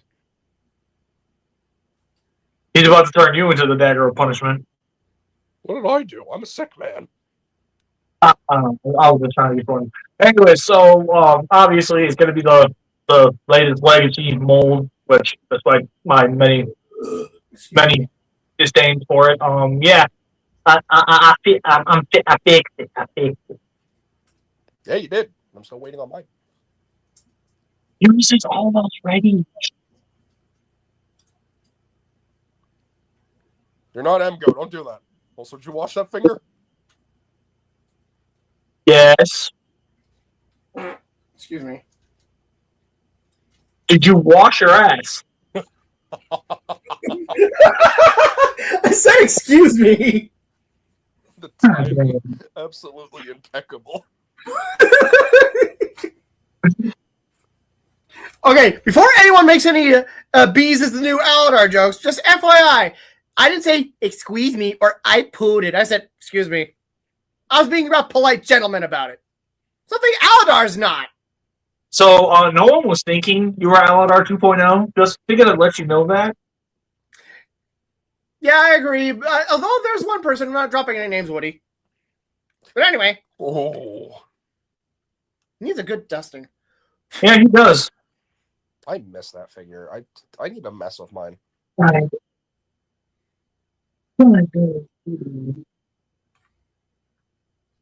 So live auditions, eh? Yeah, so basically I'm going to take this as an opportunity for people to audition to be Megatron.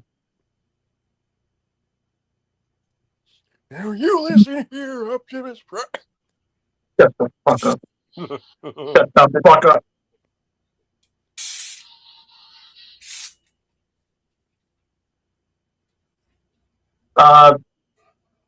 Beast, you ready?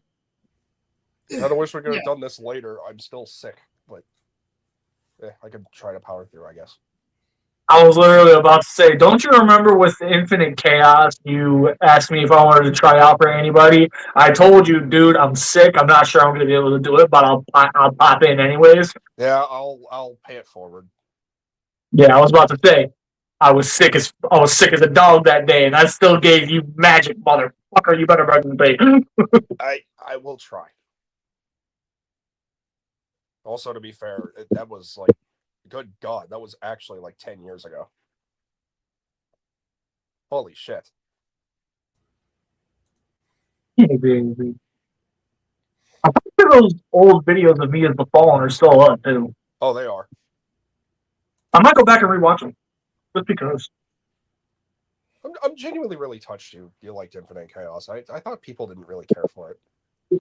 I enjoyed it because you were dabbling into something that at the time I was big into.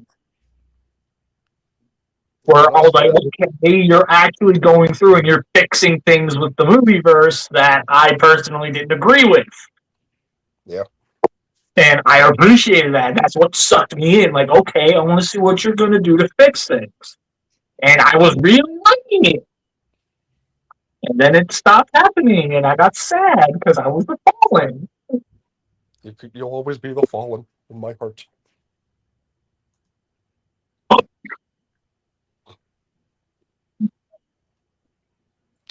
Yes, my Fallen is just as mean as I am. Sue me. Anyway. Who knows? Maybe during Transformers Infinite Chaos Resurgence, that could happen.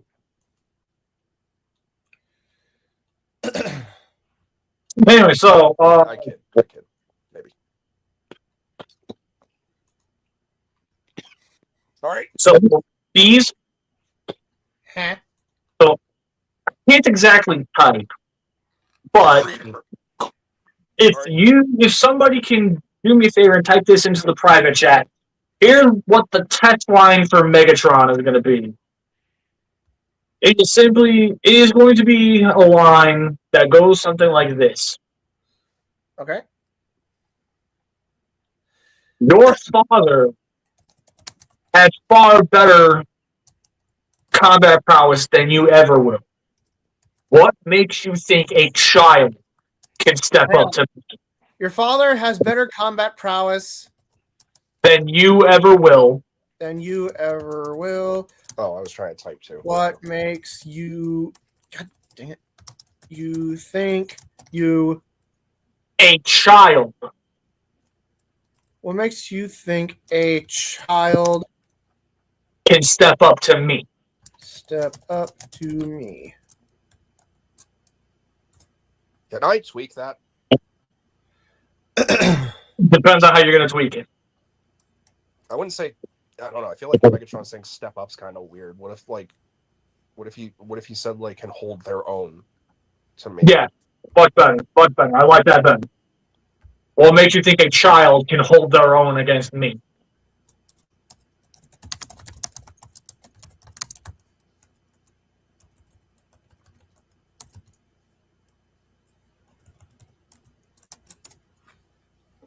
There we go. Okay, so your father has far better combat prowess than you ever will. What makes you think a child can hold their own against me? Okay, so that is the test line. Who wishes to go first? Do you have a general idea of what type of Megatron voice you're looking for? I'm just going to be 100% real with you guys. I want you to either give me TF Prime or animated. Either one of the two, or if you think you can come up with a really good middle ground. That is generally where I'm aiming with it. If Okay. I'm aiming for a Megatron that the moment he speaks, you're fucking terrified of him. Bees, I'm sick. You go first. Okay. All right, so let's go ahead. 1 second. Want to pull that up? All right, ready. Hang Take on. it. 5, 4, 3, 2, 1. God, this is a little. You went a little. Got a little ahead of me with this. Honestly, I was like trying to debate like how I'm trying to think of like how I would go about. Okay, then. And I also had a question. Okay, go. Okay. Would the Megatron voice be like electronically processed in some way? Yes, I will be electronically processing all voices that will be going in. Like, not overly processed to the point where we can't understand what you're saying, but I will be putting all voices through a vocoder, so we sound like we're robots when we're saying the lines. So you're basically Okay. doing like the Unicron trilogy, or basically the general thing of Transformers, where it's the base voice and then there's the vocoder echo. Correct. Got it. Okay. Okay, I'm ready. 5, 4, 3, 2. Your father had better. Fuck. Take 2. Your father had far better combat prowess than you ever will. What makes you think a mere child can hold their own against me? Yeah. Honestly, yeah, I'm not really feeling that voice. It sounded a lot better, like in my head. However, since I was trying to go for animated Megatron in the same You went for animated, and I'm gonna tell you right now, for going for animated, I'm telling you right now, I fucking loved it. I also have another suggestion. Instead of animated or prime Megatron, going into the realm of Corey Burton's acting resume, I was thinking, like, obviously he kind of like did a little bit of his own thing while doing this character, but he was the voice of Count Dooku in the Clone Wars series. Yeah, so I was thinking, what if I do a Christopher Lee impression? Yeah, but I'm again like I'm a lot more picky this time around. Like I'm trying not to be mean, but I have a set vision from one. I would rather you just stick with that. For the sake of your creation and creating your own fiction, it's respected, because anyone would do the same.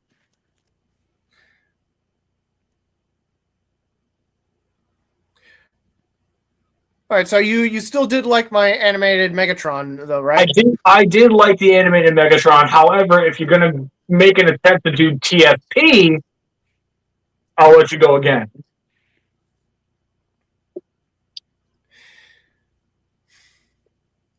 Yeah, I know that I can't. I know for a fact I can't do Transformers Prime Megs because when I just sound like someone in like a 1960s Hanna-Barbera cartoon trying to do a bad impression of someone, you know. Which I've tried to do that Megatron, and like, God, not only did that fucking hurt, but that sounded awful. Yeah. Why do you think I started getting mad at people in general when they kept going, "You Megatron?" to me? Sorry. I wasn't even meaning you, but sure, go ahead, take the blame. I started it, therefore I am the orchestrator, the pain. I guess, I don't know. Oh, son of a bitch! So you good, Bees? Yeah. I'll give him one more. I'll give him one more go as animated Megs. Okay.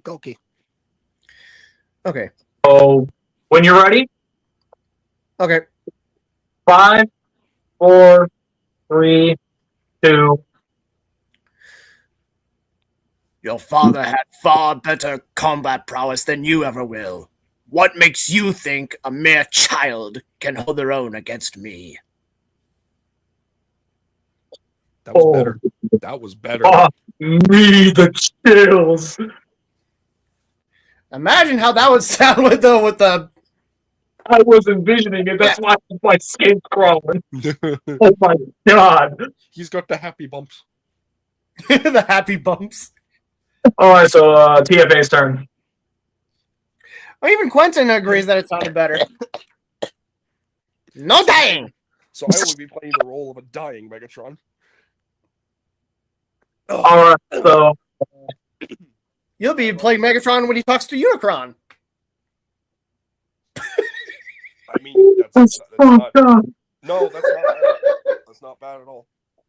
So I'm gonna go for both voices because I know I can do both pretty well. Just bear with me if I start coughing. I'm sorry. All right, so are you going to do animated first, or are you going to do Prime first? I'm gonna surprise you. All right. No countdowns necessary though, if that's okay. I'd rather do it so we can actually give the audience the build up. Okay. So, we ready? We ready? We good to go? Yeah. All right. 5, 4, 3, 2. Oh no. Your father had a far better combat prowess than you ever will.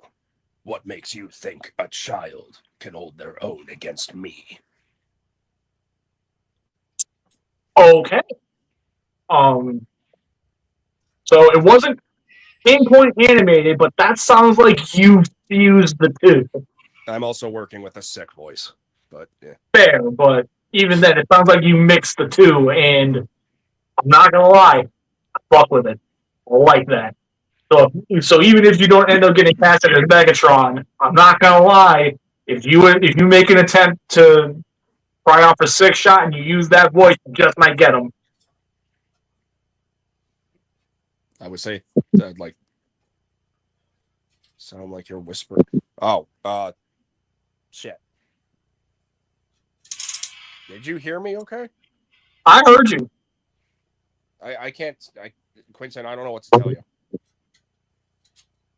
It's hard to hold an iPad. Here, hold on. Let me see if I can do something about that. Edit mic setting. Let me check my audio. All right, I just fixed his audio. Go ahead and speak. Actual words, please. It is me, the TFA Transformer Addict Man. Much better. Okay. Okay, so you did animated. A mixture, but I was trying to go for animated. Okay, so so now we're going to allow you to do TFP. Hold on. Okay. Hope I can do it. All right, ready? Yeah. 5, 4, 3, 2. Your father had a far better combat prowess than you ever will. What makes you think you, a child, can hold their own against me?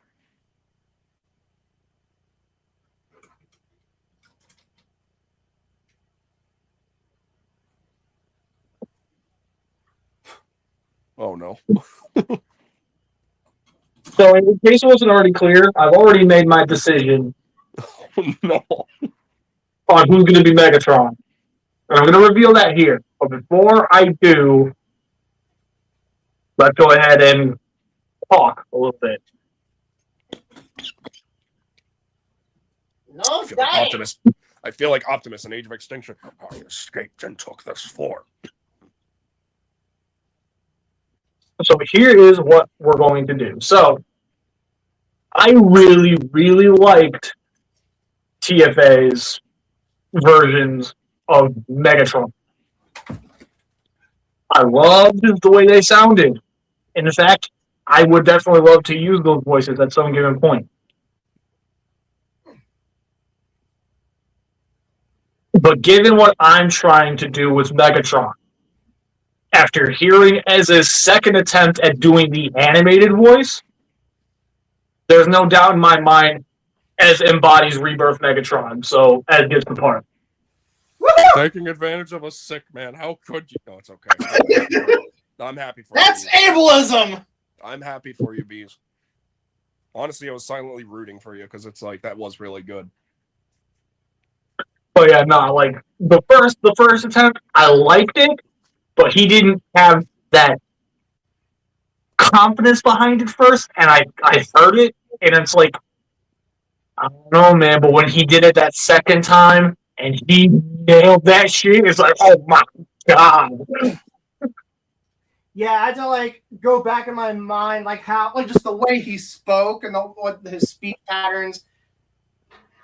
I was like, okay, yeah, I think I have a better handle as to how he sounded, because honestly, everybody wants to be or reference D1. So I was like, you know what?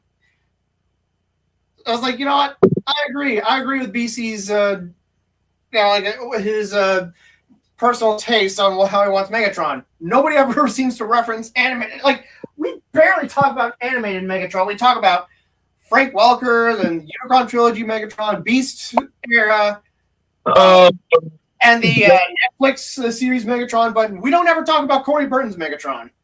J-Tank, no, it's not going down tonight. So to replace Scrap Battle, we're confirming more stuff for Rebirth. Which, by the way, everybody, round of applause. We now have our voice actor for Rebirth Megatron, and it's going to be Bees. Congratulations. I'm happy for you. But again, like I said, that voice that you did use, I'm telling you right now, if I don't see you jumping and biting it and chomping at the bit to be six shot, I'll be very disappointed because I don't want you to waste it. We can talk later. Because that Megatron was the only live one I was willing to do. Which, speaking of live, I think around about here is where I'm going to confirm only a couple more things, and then we're done. Okay. Okay. So, with that stated, Famous last word on the tombstone. Sorry. With that stated, I still have not fully decided how things are going to go as far as I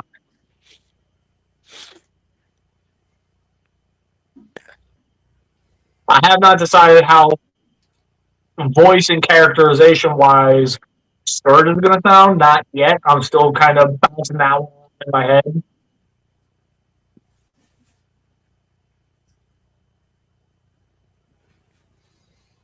One other thing with Rebirth, I wanted to confirm for everybody that was either going to disappoint people or have them go, oh, thank God. I know somebody outside of all of this asked, are you going to do anything with the Titans? No. Not even my son? No. Tidalway will not have, Tidalway is not getting a single shot at the Rebirth. Gosh, darn it. And I'm just going to be 100% real with you guys. The reason why the figures are just too big. Titans are kind of tricky to animate with. They're it's not even the fact that they're tricky to animate. It's the fact that they're a workout just to get into the right pose. Like, the only one that I really don't feel is a real workout to pose is this, and it's entirely because of how much smaller he is. So I don't know about that. I don't know about that. I'd say he's pretty good to pose.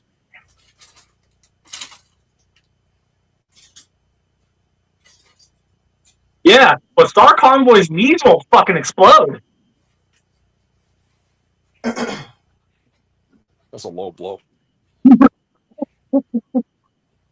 Low blow to the knees. My son can't help it if he was born with a birth defect. Well, yeah, your son needs to seek medical treatment.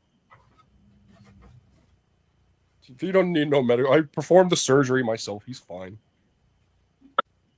You performed the surgery yourself to save a nickel. Literally, No. I'm only saying this because it popped in my head immediately. Let Walk. I didn't catch a word you said because you're so peaked. You did kind of peak. What I tried to do was I specified literally the only reason I'm doing this is because of what you said. Yes. It's title of hobbling up to you going, Dad, I need something happened to it. I don't know what.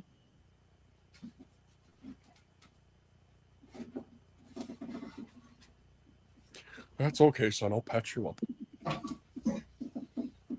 You built me up last summer. It didn't work.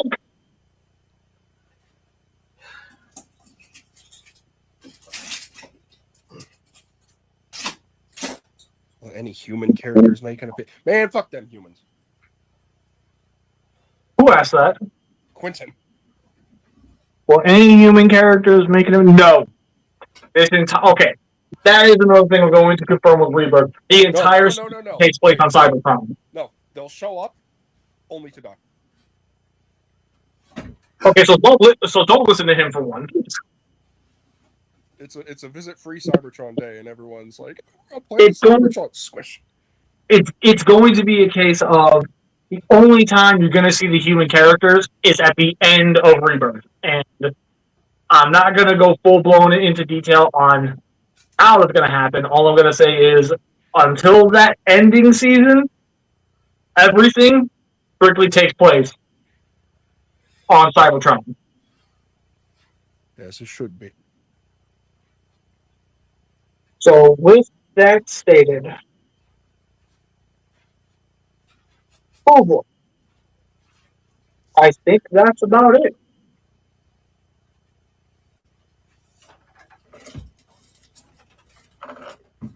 I'm waiting for Beast to knock his toys over and move that shelf around. Don't wish that. Don't you dare put that kind of energy out there! Yeah, don't be putting that kind of energy out there. Come on, bro. Come on, Quentin. Nice. That's fucked up. That's the equivalent of saying, "Hey, I hope you step on a Lego, you monster." Yeah, bastard. You fiend! You knucklehead and Expazitron. You wingnut! You goofball! We love you, Quentin. So yeah, I think I'm gonna go ahead and call it, guys.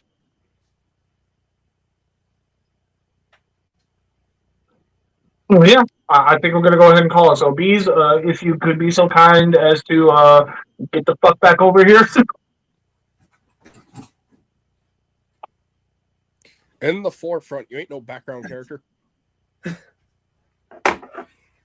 Alright. If anyone's a background Will character, TFA burn the candle at both ends? Will Bees look a gift horse in the mouth? Will BC let mashed potatoes be his friend? Find out next time on Scrapyard, episode 146. Another free for all.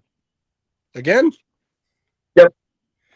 Yeah, and unfortunately, I will not be able to take part because I'll be on the road heading over to BC's place. So for the top 5 of the year, Bees will be here. Yep. Wait. Is that next week? Or No, we oh, okay. Yeah, next Friday I will be. Friday morning next week. Excuse me. I'm going to be I'm going to be going right from work straight to on the road. Just be safe. So with that said, everybody, I hope you guys enjoyed the show tonight. I apologize. It's sort of what we normally do. It was a short one, and honestly, That means 2 things. Shut up! Stop stealing my jokes. So before these two kill each other, I've been DC. I've been Flaming Bees. I've been a sick and dying Christmas TFA 1024, the TF addict. Oh yeah, buy a tidal wave. See, that's how off my game I'm at. Okay, I'll let you do it one more time. I've been a sick and dying Christmas TFA, the buy a tidal wave TF addict. There we go. And yeah. Catch you guys next time. Yeah, you're good, Quentin.